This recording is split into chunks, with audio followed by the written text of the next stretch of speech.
नमस्कार साथियों, मैं विजेंद्र कुमार आप सभी का स्वागत करता हूं आपके अपने YouTube चैनल अभिनव टेक्निकल क्लासेज में। साथियों, हम लोग देख रहे थे कि जो कार्य शक्ति ऊर्जा है उसके बारे में हमने देखा, ओम का नियम हमने देख लिया और आज हम लोग एक नया टॉपिक आपके लिए लेके आए हैं और वो टॉपिक है प्रतिरोधकों का संयोजन। अर्थात प्रतिरोधकों का कनेक्शन हम लोग किस किस तरीके से कर सकते हैं और सभी संयोजनों की विशेषताएं क्या क्या होती है। तो प्रतिरोधकों का जो संयोजन है हम लोग श्रेणी के अंदर भी कर सकते हैं, समानांतर में भी कर सकते हैं और मिश्रित के अंदर भी कर सकते हैं। तो सबसे पहले हम लोग देखेंगे प्रतिरोधकों का श्रेणी संयोजन।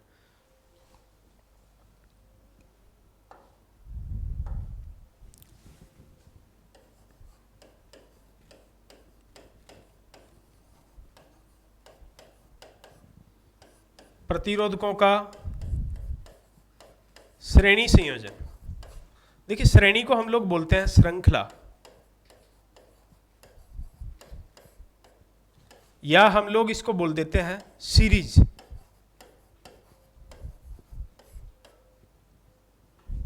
प्रतिरोधकों का श्रेणी या श्रृंखला या सीरीज संयोजन।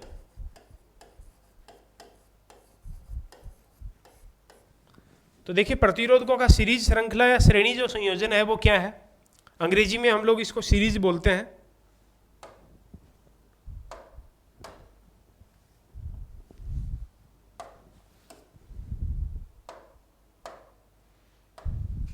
अंग्रेजी में हम लोग इसको क्या बोलते हैं, सीरीज बोलते हैं,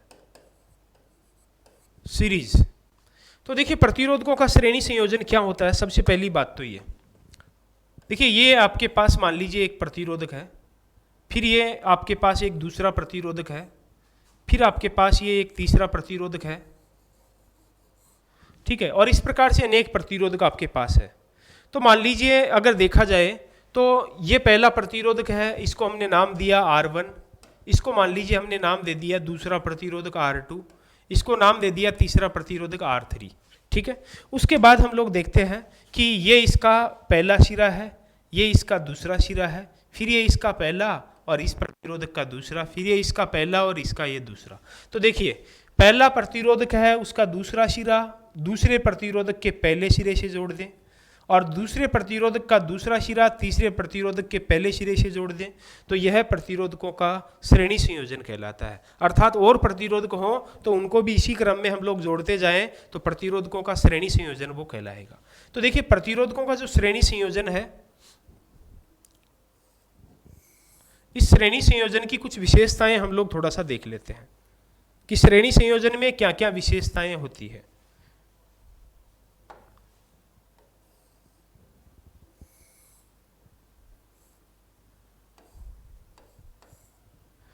जैसे कि मान लीजिए यहाँ ये प्लस है, ये माइनस है, पॉजिटिव नेगेटिव सप्लाई दी हमने डीसी, और मान लीजिए यहाँ हमने सप्लाई दी है डीसी।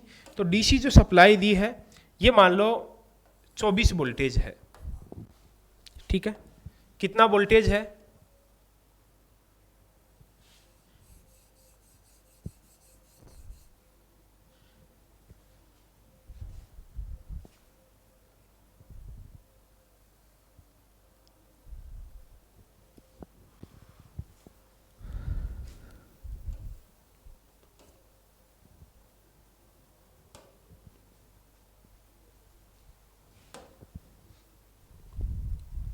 देखिए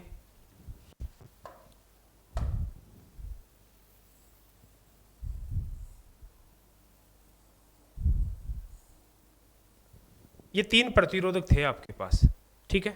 तो अब हम लोग देखें कि ये पहला जो प्रतिरोधक है वो मान लीजिए 10 ओम का है, दूसरा प्रतिरोधक है ये 20 ओम का है और तीसरा प्रतिरोधक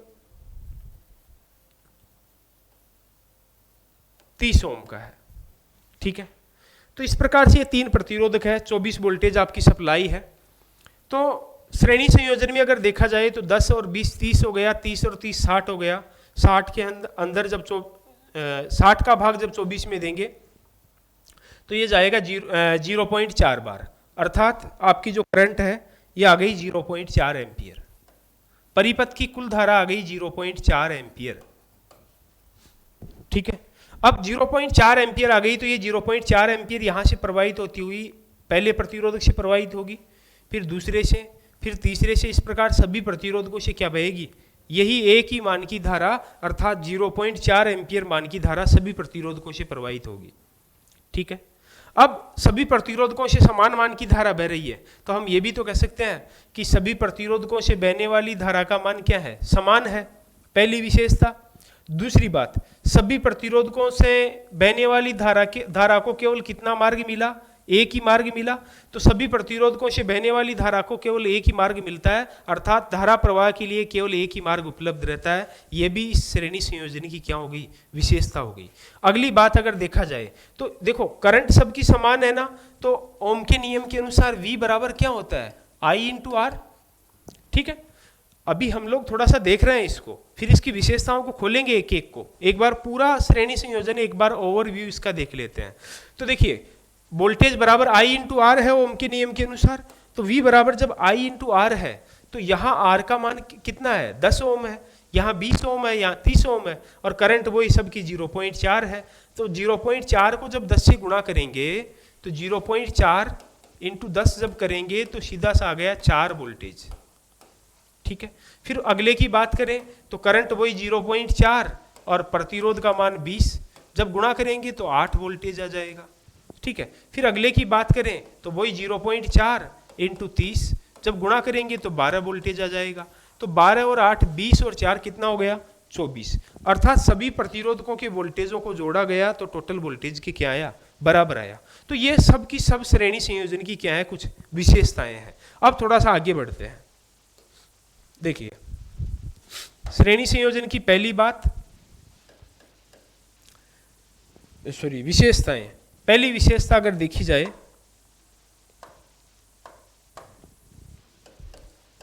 श्रेणी संयोजन की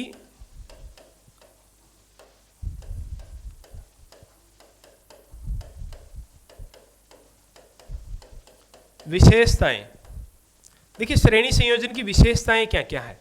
सबसे पहली बात करें तो सभी प्रतिरोधकों की धारा प्रवाह के लिए केवल एक ही मार्ग रहता है, तो सभी प्रतिरोधकों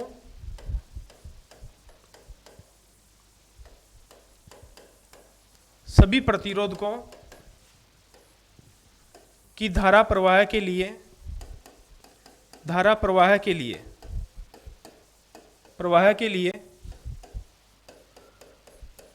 केवल एक ही मार्ग को हम लोग बोलते हैं पथ, केवल एक ही मार्ग या पथ उपलब्ध रहता है।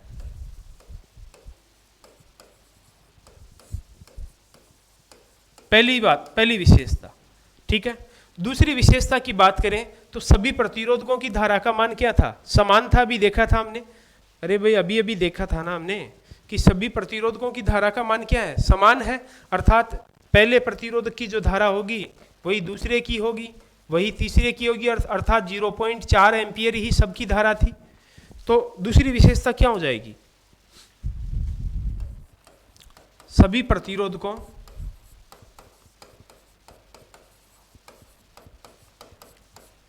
की धारा का मान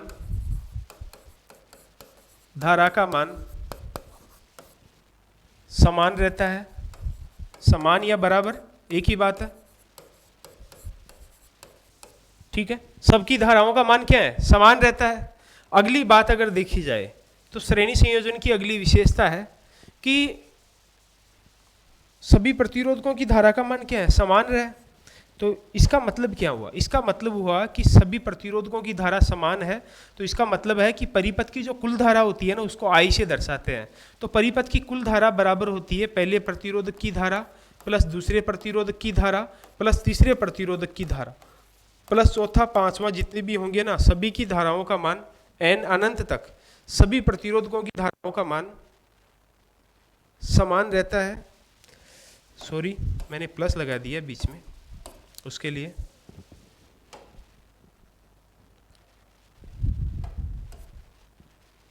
सभी प्रतिरोधकों की धाराओं का मान क्या है? समान है। अनंत तक सबकी धाराओं का मान क्या होगा? समान होगा। उसके बाद आगे थोड़ा सा देखा जाए तो अगली विशेषता देखिए, श्रेणी संयोजन के अंदर सभी प्रतिरोधकों का वोल्टेज ड्रॉप, मैंने बताया था कि 24 वोल्टेज था, वापस लेता हूं मैं। देखिए मैंने बताया था कि सभी का अलग अलग वोल्टेज ड्रॉप, पहले का 4 वोल्टेज, दूसरे का 8, तीसरे का 12, तो सबको जोड़ा तो 24 आया, अर्थात सप्लाई का वोल्टेज भी तो 24 है, अर्थात सप्लाई का वोल्टेज जो है ना V, उसी के बराबर पहले का प्लस दूसरे का प्लस तीसरे का प्लस चौथे का, जितने भी होंगे ना, सभी के वोल्टेजों का योग कर दिया जाए तो सप्लाई वोल्टेज के क्या आएगा? बराबर आएगा। अर्थात तीसरी विशेषता हो जाएगी सभी प्रतिरोधकों के वोल्टेज ड्रॉप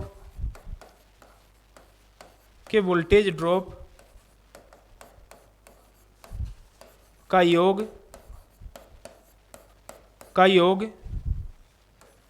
सप्लाई वोल्टेज के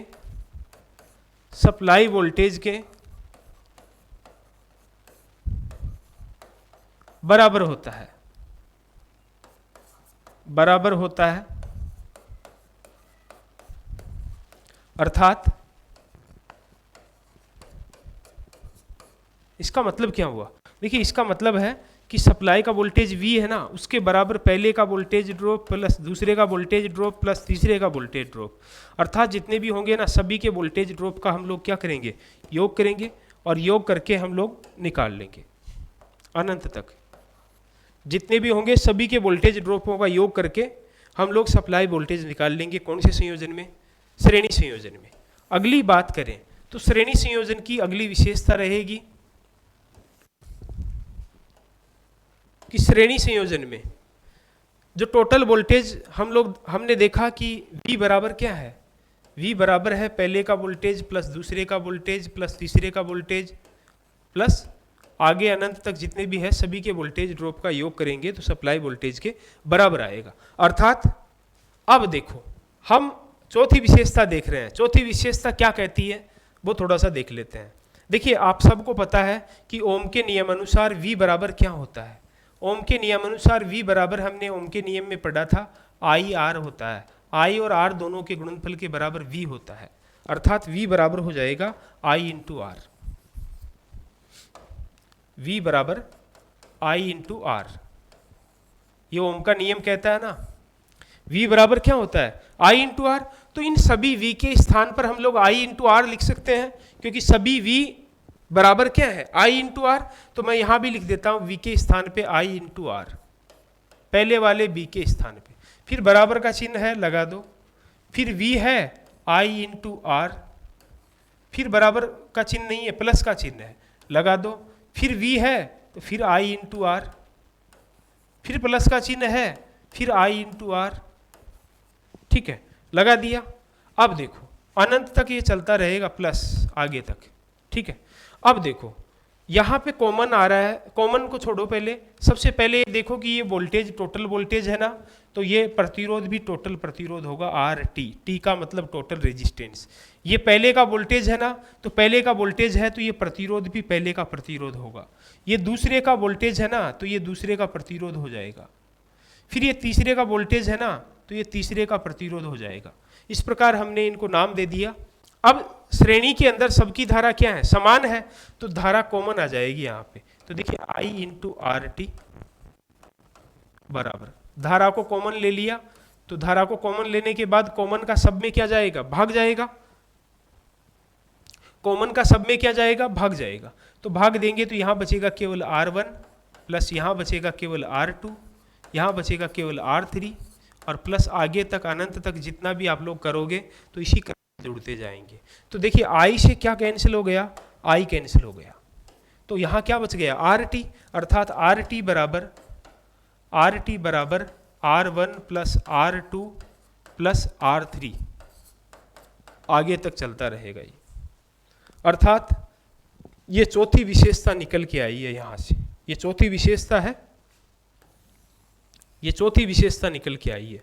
चौथी विशेषता क्या कहती है कि श्रेणी संयोजन में सभी प्रतिरोधकों के व्यक्तिगत मान, जैसे पहले प्रतिरोधक का व्यक्तिगत मान 1 ओम है, दूसरे प्रतिरोधक का व्यक्तिगत मान 2 ओम है, तीसरे प्रतिरोधक का व्यक्तिगत मान 3 ओम है, तो इनके जो पर्सनल वैल्यू होती है, व्यक्तिगत जो मान होते हैं अपने अपने, सभी के व्यक्तिगत मानों का योग कुल प्रतिरोध के बराबर होता है। ये श्रेणी संयोजन की चौथी विशेषता हो गई भाई। तो देखिए विशेषताएं चल रही थी ना, उसमें चौथी विशेषता सभी प्रतिरोधकों के व्यक्तिगत मानों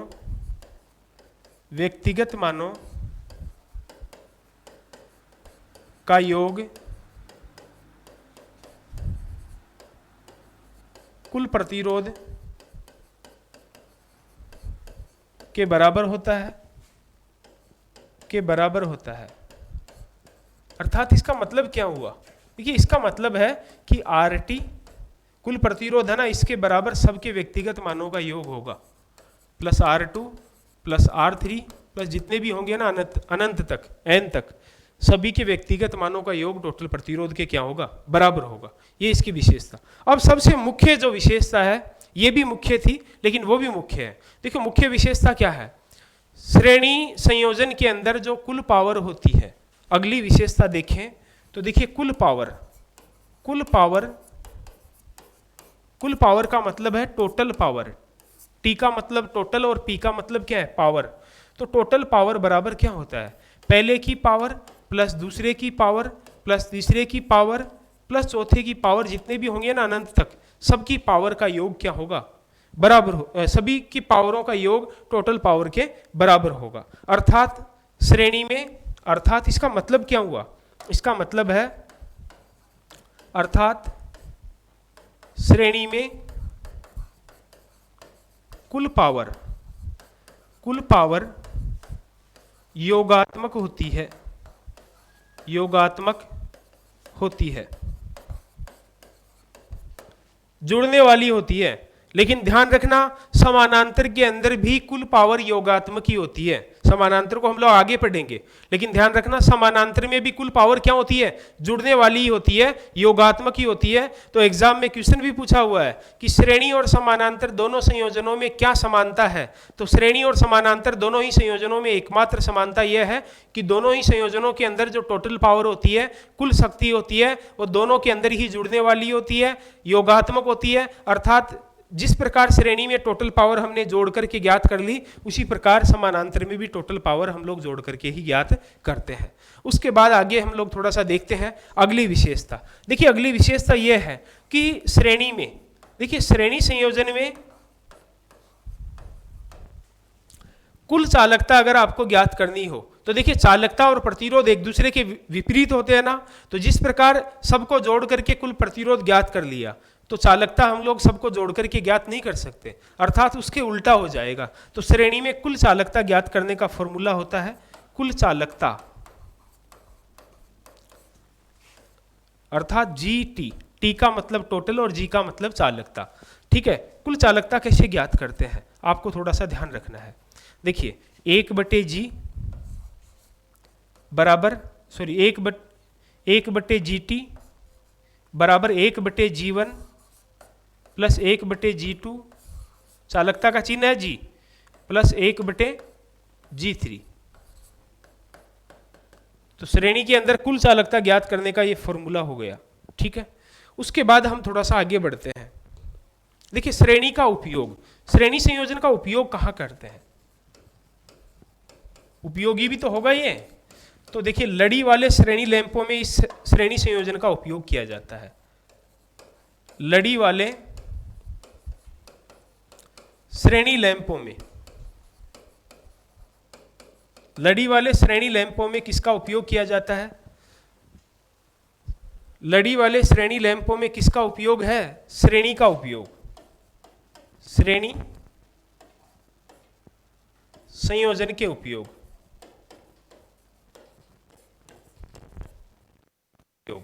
ठीक है, तो लड़ी वाले श्रेणी लैंप में इसका उपयोग किया जाता है। अब देखिए लड़ी वाले श्रेणी लैंप होते हैं ना, ध्यान रखना, यहाँ से क्वेश्चन बहुत ज़्यादा बार पूछा गया है, आगे भी पूछा जा सकता है। लड़ी वाले श्रेणी लैंपों की संख्या सामान्यतः 5% ज़्यादा रखी जाती है। कैसे रखी जाती है? जैसे मान लीजिए एग्जाम्पल के तौर पे यहाँ आपके पास सप्लाई वोल्टेज है 200 वोल्टेज और लड़ी वाला एक लैंप 2 वोल्टेज का है, तो श्रेणी में सभी का वोल्टेज ड्रॉप का योग टोटल वोल्टेज के बराबर होता है। तो एक लैंप 2 वोल्टेज का ड्रॉप करता है, तो हमें लैंप कितने लगाने पड़ेंगे? 100 लैंप लगाने पड़ेंगे या नहीं? लेकिन आपको थोड़ा सा ध्यान रखना है कि निम्न और मध्यम वोल्टेज में भारतीय मानक संस्थान के अनुसार निम्न और मध्यम वोल्टेज में 5% उतार चढ़ाव की छूट दी गई है। 5% निम्न और मध्यम वोल्टेज वेरी कर सकता है, अर्थात निम्न और मध्यम वोल्टेज 5% परिवर्तित हो सकता है। 5% परिवर्तन की निम्न और मध्यम वोल्टेज में छूट दी गई है। इसके लिए 5% परिवर्तन की छूट दी गई है, इसके लिए वोल्टेज 5% बढ़ भी सकता है। और वोल्टेज अगर 200 वोल्टेज है और 200 का 5% बढ़ गया, अर्थात 105/100, अर्थात कुल मिला के 210 वोल्टेज हो गया आपका। अब आपके पास 2 वोल्टेज का एक लैंप है तो 10 वोल्टेज आपके लिए एक्स्ट्रा हो गया। इसलिए लड़ी वाले श्रेणी लैंपों की संख्या 5% ज़्यादा रखी जाती है। क्यों रखी जाती है, ये भी क्वेश्चन पूछा हुआ है। कितनी ज़्यादा रखी जाती है? 5% ज़्यादा रखी जाती है, ये भी क्वेश्चन पूछा गया है। इसके लैंपों की संख्या भी पूछी गई है, ये भी क्वेश्चन पूछा गया है। तो आपको सारा ही ध्यान रखना है।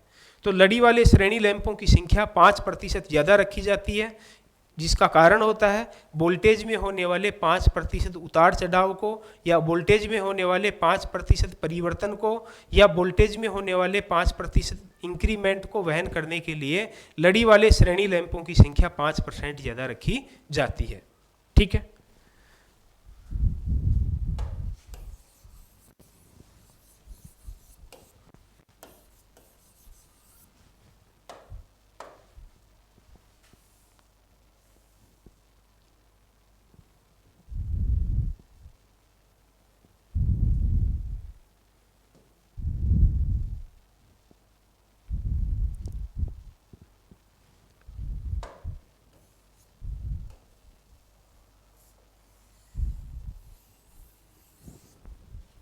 देखिए दूसरी बात हम लोग देखें तो लड़ी वाले श्रेणी लैंपों में इसका उपयोग किया जाता है।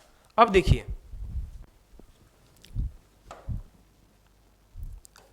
लड़ी वाले श्रेणी लैंपों की संख्या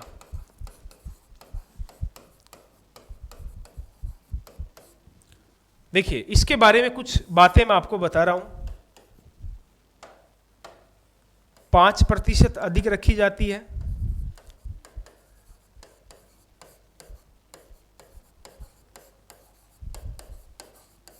ठीक है। कारण क्या है इसका? कारण क्या है? वोल्टेज में होने वाले 5% परिवर्तन को वहन करने के लिए ठीक है। और लड़ी वाले श्रेणी लैंपों की आवश्यक संख्या का भी एक फॉर्मूला होता है। देखिए लड़ी वाले, यहां नहीं देख करके हम लोग थोड़ा सा आगे देख लेते हैं। लड़ी वाले श्रेणी लैंपों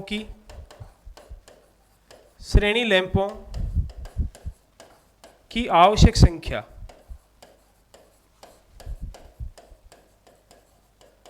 बराबर क्या होगा फॉर्मूला? सप्लाई वोल्टेज V लिख देता हूं मैं।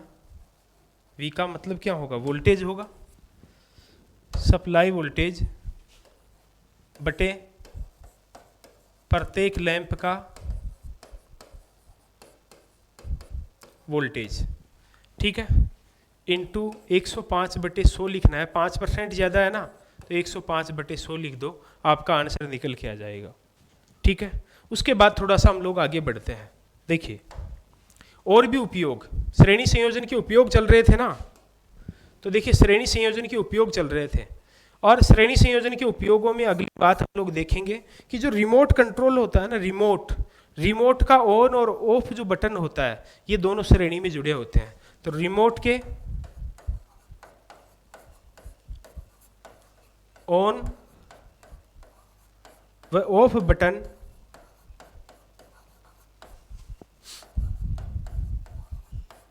श्रेणी में जुड़े होते हैं, श्रेणी में जुड़े होते हैं, ठीक है। रिमोट के ऑन और ऑफ बटन दोनों किस क्रम में जुड़े होते हैं? श्रेणी में। अगली बात हम लोग करें तो जो प्रतिरोधक होते हैं ना, प्रतिरोधकों को श्रेणी में जोड़ करके धारा के मान को कंट्रोल किया जाता है। तो प्रतिरोधकों को श्रेणी में जोड़कर, अगली बात,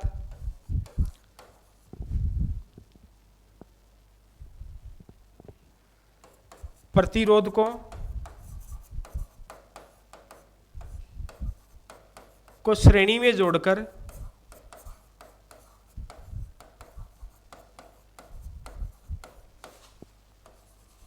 धारा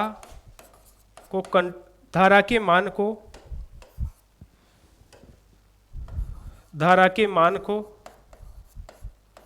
को कंट्रोल किया जाता है। कंट्रोल का मतलब क्या है? नियंत्रित किया जाता है।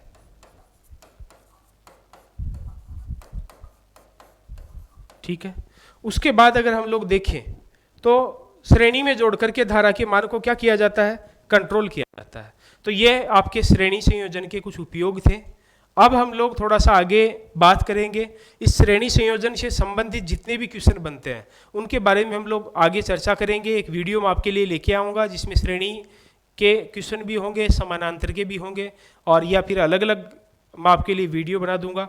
ठीक है, तो आज के लिए इतना ही खूब है, धन्यवाद। और एक काम आप जरूर कर देना, वीडियो अच्छा लगे तो लाइक कर देना, चैनल को सब्सक्राइब कर देना और बेल आइकन को दबा देना, जिससे आगे आने वाले वीडियो का नोटिफिकेशन आपको प्राप्त हो सके। धन्यवाद।